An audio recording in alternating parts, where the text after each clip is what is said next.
if I understood correctly, increasing portion of world commerce is now in the culture industry. Cinema, software, pharmaceutical patents is not culture, but it is intellectual property, movies, etc., etc., etc. And those are intellectual property rights, are rather different character from property rights in this, right? In this physical, tangible property.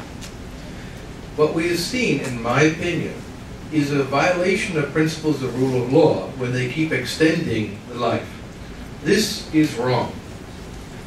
To change the rules after the fact is not the way we should proceed.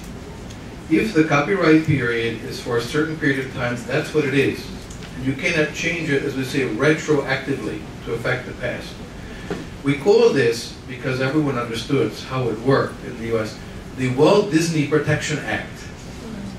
To protect Disney, because Mickey Mouse was so popular, they did not want other people copying Mickey Mouse movies and so on. In my opinion, this is a violation of fundamental principle of rule of law and should not be allowed.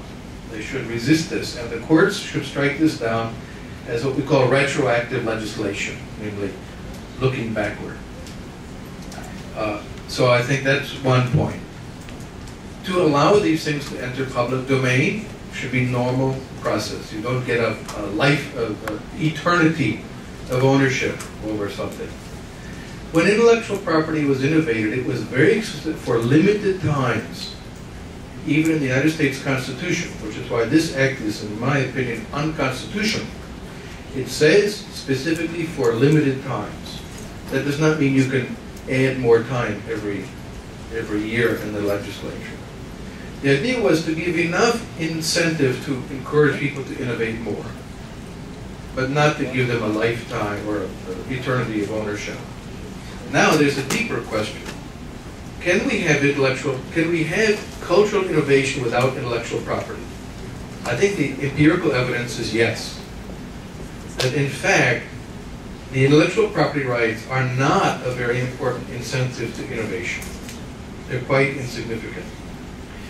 The reason why people copyright them is because if I don't copyright it, you might. So I need to protect myself. But the copyright is a very weak protection for their actual economic interests, which they capture in other ways. So I think that we could live in a world without most intellectual property rights quite comfortably. But we could not live in a world without rights to tangible objects. Land, automobiles, clothing, houses, shares in firms are not exactly tangible, they're legal claims. Those we have to have, they're absolutely necessary. Are intellectual property rights necessary in the same way? I think the answer is no. Are they beneficial? Maybe.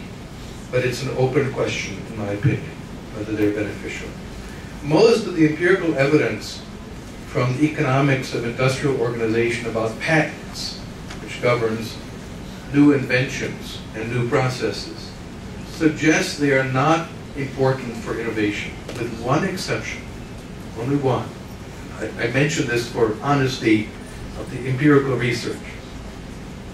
The only industry where they seem to be important is chemicals and pharmaceuticals. And the reason is as follows. There's something called reverse engineering, which means if I took this apart, I could see how it's made. Maybe I could make another one. In chemicals, that's rather easy. I take the pill from some pharmaceutical, I crush it, I run it through a spectroanalysis, I can tell what's in it, I can make another one. The problem is, the research to produce the medicine was very expensive. You hire doctors and scientists and laboratories. But now I can produce it at marginal cost, which might be only 1 or 2 reais for a pill. But you have to pay 100 million reais for all the doctors and scientists. In that case, there might be an incentive for innovation in pharmaceuticals, and I'm willing to grant that.